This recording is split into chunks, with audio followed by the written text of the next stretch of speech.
आपने दहशतगर्दी को जब एक अपना कारोबार बनाया, अब आप उससे निकलना चाहते हैं। वो कहते हैं मैं कंबल छोड़ता हूं, कंबल मुझे नहीं छोड़ता।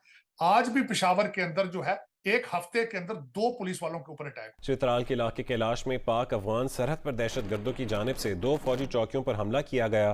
फायरिंग के तबादले में 12 दहशतगर्द हलाक और बड़ी तादाद में दहशतगर्द जख्मी हो गए। फायरिंग के तबादले में पाक फौज के 4 बहादुर जवान शहीद हो गए। अब रिसेंटली फिर एक वाकया सामने आया है, पूंछ अटैक फिर से किया गया है इंडिया साइड कश्मीर में, जम्मू एंड कश्मीर में। उसी हवाले से बात करेंगे कि क्या वजह है कि एक तो कश्मीर को 2 पीसेस में डिवाइड किया गया। डेरा इस्माइल खान में दहशतगर्दी के 2 वाकयात में 25 सिक्योरिटी एहलकारों की शहादत के बाद फजा सोगवार है। फ्रांस के प्रेसिडेंट मैक्रोन इंडिया आ रहे हैं। फ्रांस वही मुल्क है जिसको पाकिस्तान ने बायकॉट किया है, लेकिन अफसोस की बात यह है कि फ्रांस से लोन भी लेते हैं, फ्रांस को बायकॉट भी करते हैं। क्या मैं इसकी गारंटी करता हूं इस बात की कि इंडिया की मर्जी के बगैर आपको आईएमएफ लोन नहीं दे सकता, ना देता है। बल्कि इस वक्त मैं बता रहा हूं, आपके साथ अमेरिका बात भी नहीं करेगा भारत की मर्जी के बगैर। बहादुर जवानों की शहादत पर सोगवार है। 2 अलग अलग वाकयात में 25 एहलकारों की शहादत के बाद वकला बरादरी ने भी सोग का ऐलान कर रखा है और दुआया तकरीबात का इनेकाद किया जा रहा है। अब नहीं हो सकता। जो भी किया है उसको इसका करारा जवाब मिलेगा। चाहे हम आपने बोला कि इंडिया चांद पे पहुंच गया। इंडिया अगर से चांद पे पहुंचा नहीं है, इंटरनेशनल जितने भी इदारे हैं सबने उसकी वो तस्दीक नहीं की और सबने वही कहा कि यार ये फेक न्यूज़ थी। लेकिन फिर भी अगर उन्होंने कोशिश तो की ना जाने की। आपकी स्टोरियां ना सिर्फ वॉशिंगटन डीसी के अंदर बल्कि दुनिया के हर कैपिटल के अंदर मशहूर है कि बिफोर आप दहशतगर्दी के लिए मशहूर थे, आज आप करप्शन के लिए कुछ कर भी नहीं सकते, सिर्फ ये बातें करते हैं। बातें इनकी चल रही हैं काफ़ी सालों से। हमारी भी 30 साल उम्र हो गई है, बचपन से सुन रहे हैं, 70 साल बड़े। आप फर्क देखें, उधर जश्न है और इधर आवाम 2 वक्त रोटी को तरस रही है। कितना फर्क है जी। भारत जब से बना, पाकिस्तान जब से बना तो टूट गया, भारत जब से बना तो जुड़ा ही है। गोवा आके जुड़ा 1962 में, 1963 या 64 में जब भी, और उसके बाद आपका जो सिक्किम हमसे जुड़ा है वो भी 1960 के दहाई में, कभी दशक में कभी वो हमसे जुड़ा हुआ है। ना साइंस के बारे में पता, ना हमें, अगर मैं बात करूं स्पेस एजेंसी का पता। आपने कहा कि चांद पर नहीं पहुंचा। आप तो सबसे पहले मुझे बताएं कि पाकिस्तान की स्पेस एजेंसी का नाम क्या है?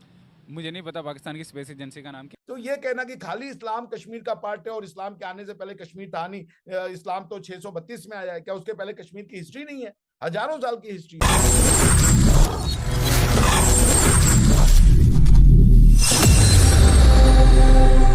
जय हिंद, वंदे मातरम। दोस्तों 3 दिन पहले दोस्तों पाकिस्तान के भाड़े के टट्टुओं ने जम्मू कश्मीर के पुंछ और राजौरी में हमारे जांबाज सैनिकों को शहीद किया और इसका मुंहतोड़ जवाब दिया जा रहा है दोस्तों हमारी आर्मी और अन्य सुरक्षा बलों द्वारा।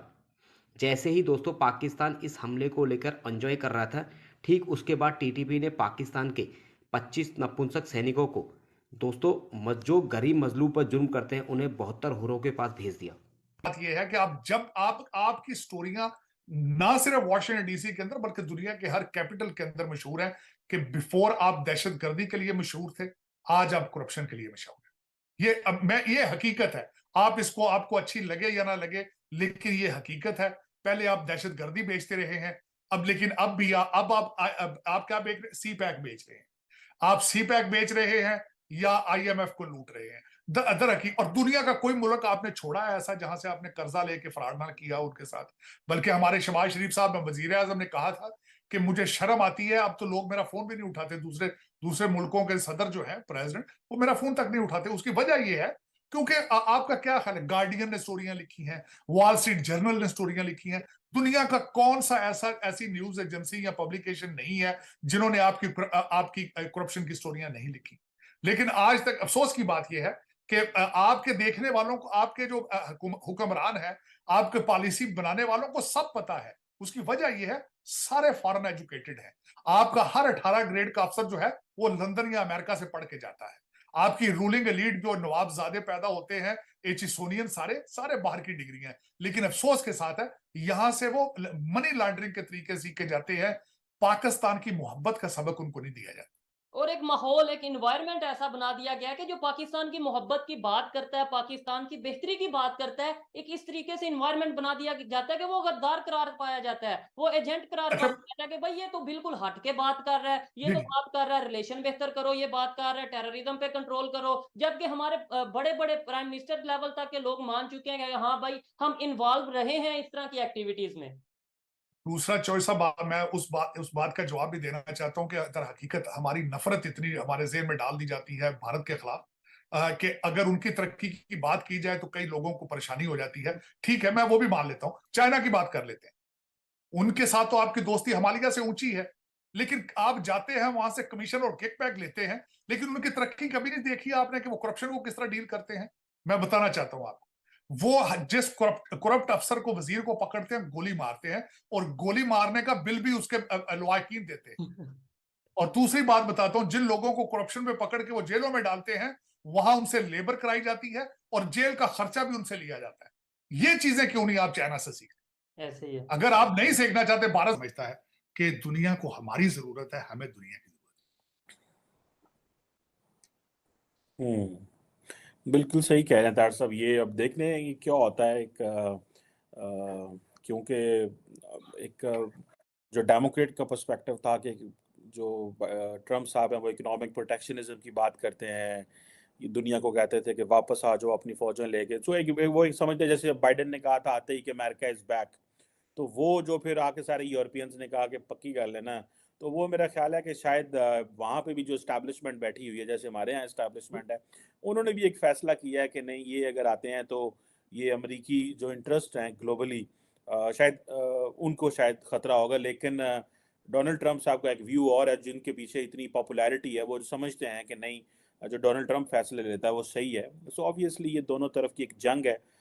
लेकिन जितना को इन्वेस्टमेंट मेरा ख्याल है डेमोक्रेट्स के इस पर्सपेक्टिव में हो चुकी हुई है, रिपब्लिकन का लगता नहीं है कि वो they will make it even in next elections. But आप बेहतर समझते हैं, आप वहाँ पे नहीं। रिपब्लिकन, चीमा साहब, रिपब्लिकन आज के बाद आप नहीं देखेंगे कि रिपब्लिकन कभी भी यहाँ पे इलेक्शन जीत सके। उसकी वजह ये है, एक चीज जो है उसको कहा जाता है आर्ट ऑफ इलेक्शन, पॉलिटिकल। जिस पार्टी को उस आर्ट के ऊपर दस्तरस हो जाएगी और जिसके साथ एस्टेब्लिशमेंट होगी, वही पार्टी अब रूल किया करेगी पूरी दुनिया में। इसमें सिर्फ यही नहीं, पूरी दुनिया के अंदर। इस वक्त ओबामा एडमिनिस्ट्रेशन बड़े टेक्निकल तरीके से 8 साल में उसने डिपार्टमेंट ऑफ जस्टिस को बिल्कुल उसने सोशलिस्ट बनाया। उसने FBI को बड़े बड़े टेक्निकल तरीके से उसने उसको कवर किया, और फिर उसके बाद स्टेट डिपार्टमेंट और हर डिपार्टमेंट, अब वो सारा सोशलिस्ट माइंडसेट है। रिपब्लिकन नहीं अब आते यहाँ पे। उसकी वजह यह है कि इस वक्त चीमा साहब, आप ये देखें कि आप कभी, मैं आपके देखने वालों को कहूंगा कि गूगल करें कभी कि इस वक्त व्हाइट हाउस के अंदर क्रिसमस को किस तरह सेलिब्रेट किया जा रहा है, कौन कर रहे हैं। फिर उसके बाद मैं आपको कहूंगा, अगले दिन यहाँ पे एक हादसा हुआ है कि सेनेट की एक बिल्डिंग के अंदर 2 बच्चे जो हैं, एक बल्कि मजिस्ट्रेट में बैठा हूं, मैरीलैंड यहीं के थे, एक सेनेटर, उनके वो स्टाफर थे, दोनों गे थे। उन्होंने ऑन कैमरा सेक्स करके तो उस वीडियो को आम किया है कि हम देखें कि हम कहां पहुंच चुके हैं एज ए LBGT कम्युनिटी। तो जिस कैपिटल हिल के ऊपर कौम के फैसले हों, वहां पे लाइव कैमरों के ऊपर आपके गे स्टाफर सेनेटर्स के लाइव सेक्स करके दुनिया को मैसेज क्या दे रहे हैं? क्या दे रहे हैं मैसेज? आप कहते हैं दुनिया आपकी रिस्पेक्ट करे, आपकी रिस्पेक्ट कर सकती है? किस तरह करेगी? पुतिन देख रहा है, चाइना देख रहा है, सब कुछ।